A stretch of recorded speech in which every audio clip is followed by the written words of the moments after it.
Hello दोस्तों, welcome to my YouTube channel Aryam exam point. आज इस वीडियो में बात करेंगे साइंस वर्ग के क्लास 6 to 8 वैकेंसी में साइंस वर्ग स्टूडेंट के लिए जो केमिस्ट्री है उसमें मेटल एंड नॉन मेटल धातु और अधातु से संबंधित महत्वपूर्ण क्वेश्चन लेके आए हैं। पहला इसमें क्वेश्चन है, गुणों के आधार पर तत्वों को कितने श्रेणियों में विभाजित किया गया? 3, 4, 2, 5। तो जो तत्व होते हैं उनको गुणों के आधार पर 3 वर्गों में बांटा गया: धातु, अधातु, उपधातु, मेटल, नॉन मेटल और मेटलॉइड्स। दूसरा है, कौन सी धातु सामान्यतः पर द्रव अवस्था में होती है? सीसा, पारा, चांदी, सोना। तो ऐसी कौन सी धातु है जो सामान्य ताप पर द्रव अवस्था में पाई जाती है? तो इसमें सही ऑप्शन जाएगा बी, यानी पारा होता है। Copper, Cu, aluminium, Al, Cl, Ag, iron, Fe धातुओं में से विद्युत की सर्वश्रेष्ठ सुचालक धातु कौन सी है? Copper, aluminium, iron, silver. तो कौन सी अधिक सुचालक है विद्युत के प्रति? तो इसमें सही ऑप्शन जाएगा सिल्वर, यानी डी ऑप्शन का सही होगा। धातुओं को पतले तारे में खींचने की क्षमता क्या कहते हैं? आघातवर्ध, चालकता, तन्यता, कठोरता। तो तार खींचने की जो प्रवृत्ति होती है या खींचने की क्षमता होती है उसी को तन्यता बोला जाता है, यानी 4 का सी ऑप्शन सही होगा। पांचवा, ऐसी कौन सी धातु है जिनका उपयोग बल्ब के फिलामेंट बनाने यानी तंतु बनाने में किया जाता है? Tungsten, iron, aluminium, copper. तो इसमें टंगस्टन का प्रयोग करते हैं, यानी ए ऑप्शन इसका सही होगा, 5 का ए। छठवां, कुछ तत्व जैसे aluminium, zinc, PB, BE oxygen से क्रिया करके ऑक्साइडों का निर्माण करते हैं। इन ऑक्साइडों की प्रकृति कैसी होती है? धात्विक, अधात्विक, उभयधर्मी, इनमें से कोई नहीं। तो जो धातुओं के ऑक्साइड होते हैं वह क्षारीय होते हैं, यानी इसमें सही ऑप्शन सी जाता है। और अधातुओं के ऑक्साइड क्या होते हैं? अम्लीय होते हैं। लेकिन ये एल्युमिनियम, जिंक, लेड, ये सब धातुओं के जो ऑक्साइड होते हैं उभयधर्मी होते हैं, इन दोनों गुण इसमें पाया जाता है। इसमें छठवां का सी आंसर सही होगा। नेक्स्ट आते हैं, जस्ता धातु हाइड्रोक्लोरिक अम्ल से क्रिया करके कौन सी गैस निष्कासित करती है? Nitrogen, oxygen, carbon dioxide, hydrogen. तो कौन सी गैस निष्कासित करती है? हाइड्रोजन गैस, क्योंकि अम्ल में हाइड्रोजन पाया जाता है, वो हाइड्रोजन गैस के रूप में निष्कासित हो जाती है। आठवां, सांद्र हाइड्रोक्लोरिक अम्ल तथा सांद्र नाइट्रिक अम्ल को 3 संबंधी 1 के अनुपात में मिलाने पर निर्मित मिश्रण की प्रकृति कैसी होती है? संक्षारक, अम्लीय, क्षारीय, उभयधर्मी। इसमें सही ऑप्शन 8वां का ए रहता है, संक्षारक हो जाता है। इस मिश्रण को एक्वारेजिया कहा जाता है, अम्ल राज कहा जाता है। इसकी प्रकृति संक्षारक होती है, ऑप्शन इसका सही होगा 9वां। तनु सल्फ्यूरिक अम्ल H2SO4 मैग्नीज Mn से अभिक्रिया करके किसका निर्माण करती है? निर्माण करता है कैल्शियम सल्फेट का, फेरस सल्फेट का, मैग्नीज सल्फेट का, सोडियम सल्फेट का। तो इसमें सही ऑप्शन हो जाता है सी, यानी मैग्नीज सल्फेट का निर्माण करती है। 10वां, कौन सी अधातु कमरे का ताप पर द्रव अवस्था में होती है? ब्रोमीन, सीसा, कॉपर, आयरन। तो इसमें सही ऑप्शन जाता है ए, यानी ब्रोमीन जो होती है द्रव अवस्था में पाई जाती है। नेक्स्ट क्वेश्चन आते हैं 11, अधातुओं के घनत्व सामान्यतः कम होते हैं। किस अधातु का घनत्व बहुत सी धातुओं की अपेक्षा अधिक होता है? हीरा, पारा, सिल्वर, आयरन। तो ऐसी कौन सी अधातु है जिसका घनत्व धातुओं की अपेक्षा भी अधिक होता है? तो इसका सही आंसर जाएगा ए, यानी हीरा। 11 का ये आंसर सही होगा। कार्बन का कौन सा अपरूप विद्युत का चालन करता है? हीरा, कोयला, ग्रेफाइट, फ्लोरीन। तो कार्बन का कौन सा अपरूप है जो विद्युत का चालन करता है? तो 12 का इसमें सी सही होगा, ग्रेफाइट। ठोस अधातुओं को पीटने पर ये चादर में परिवर्तित नहीं होते हैं, यह किस प्रवृत्ति के होते हैं?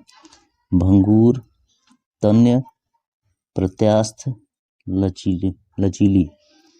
ठोस को पीटेंगे तो चादर में परिवर्तित नहीं होती है, यह किस प्रवृत्ति की होती है?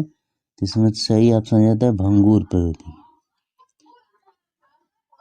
14 एक अधातु का नाम लिखिए जिसमें चमक होती है। Chlorine, iodine, bromine, sodium. इसमें ऐसी अधातु का नाम लिखना है जिसमें चमक होती है। तो 14 का इसमें सही ऑप्शन आता है बी यानी आयोडीन। फिर इसके बाद आते हैं नेक्स्ट क्वेश्चन 15।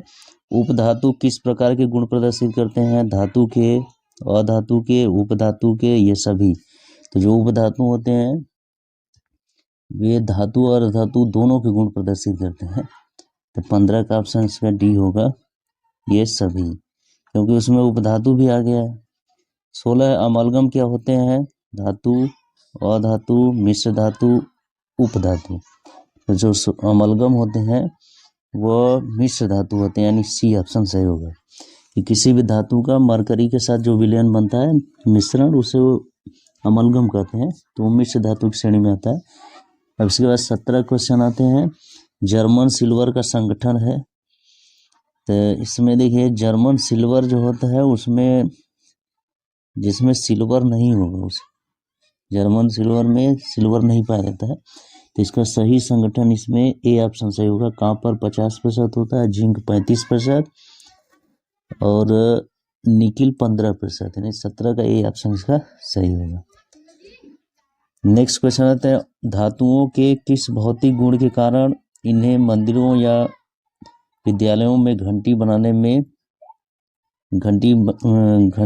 में प्रयोग किया जाता है?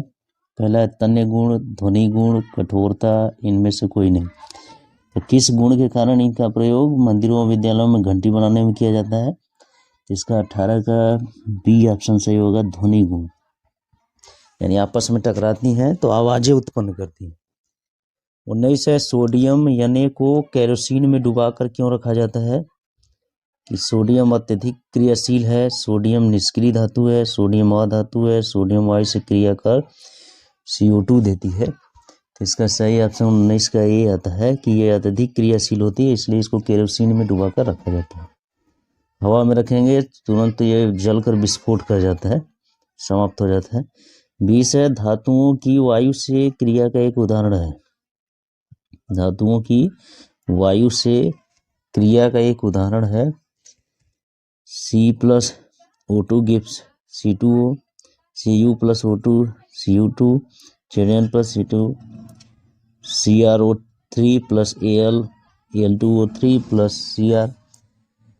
तो इसमें कौन सा उदाहरण धातुओं की क्रिया वायु से है? तो इसका सही ऑप्शन जाएगा 20 का, इसमें बी जाएगा।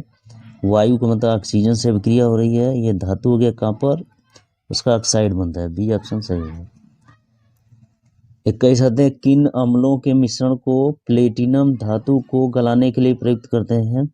हाइड्रोक्लोरिक अम्ल H2SO4, नाइट्रिक अम्ल HNO3, ए और बी दोनों, उपरोक्त में से कोई नहीं। तो जो 21 का ऑप्शन इसमें आएगा सी आएगा, यानी ए और बी दोनों के मिश्रण में प्लेटिनम धातु को गला सकते हैं।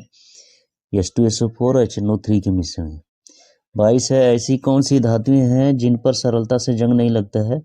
गोल्ड है, आयरन है, क्रोमियम है, ए और सी दोनों। ऐसी कौन सी धातुएं हैं जिनमें सरलता से जंग नहीं लगता है? तो इसमें डी ऑप्शन सही होगा, यानी गोल्ड और किसमें? क्रोमियम में। इसलिए इनको संक्षारक से बचने के लिए इसका प्रयोग किया जाता है। 23 है। यदि किसी अधिक क्रियाशील धातु को उससे कम क्रियाशील धातु के लवण के विलयन में डालते हैं तो क्या प्रतिक्रिया होती है? विस्थापन, अवशोषण, संघनन, उदासीनीकरण। तो इसमें क्या होगा कि 23 का सही ऑप्शन जाता है ए, यानी विस्थापन अभिक्रिया इसमें होती है। जो अधिक क्रियाशील धातु होती है कम क्रियाशील को विस्थापित कर देती है। नेक्स्ट क्वेश्चन आते हैं। खाद्य डिब्बों को टीन में लेपित किया जाता है किंतु जस्ते से नहीं, क्यों? अधिक क्रियाशील है, कम क्रियाशील है, उदासीन प्रकृति का है, उपरोक्त में से कोई नहीं। तो 24 का सही ऑप्शन हो जाता है अधिक क्रियाशील है। कि खाद्य को टीन से लेपित किया जाता है, जस्ते से नहीं, क्योंकि जस्ता अधिक क्रियाशील है। अब 25 है। चांदी के बर्तन कुछ समय पश्चात किसके बनने के कारण काले पड़ जाते हैं? Sulphide, oxide, carbonate, chloride. जो 25 का ऑप्शन इसमें होता है सल्फाइड। सल्फाइड बनने के कारण उस पर काले रंग की परत चढ़ जाती है, इसको संक्षारण कहा जाता है। अब इसके बाद 26 है, लोहे का एक अयस्क का नाम है? हीमेटाइट, फेरस सल्फेट, फेरिक क्लोराइड, उपरोक्त में से कोई नहीं। तो जो लोहे का अयस्क इसमें है ये हेमेटाइट है। लोहे का ऑक्साइड अयस्क है, ये ऑप्शन इसका सही होगा। नेक्स्ट क्वेश्चन है, ऑक्सी एसिटिलीन वेल्डिंग में एसिटिलीन के साथ किस गैस का प्रयोग किया जाता है? हाइड्रोजन का, ऑक्सीजन का, नाइट्रोजन का, हीलियम का। तो इसमें किस गैस का प्रयोग करते हैं? ऑक्सीजन का प्रयोग किया जाता है, यानी बी ऑप्शन सही होगा, 27 का बी। 28 आते हैं, किस धातु का निष्कर्षण स्वतः अपचयन द्वारा होता है?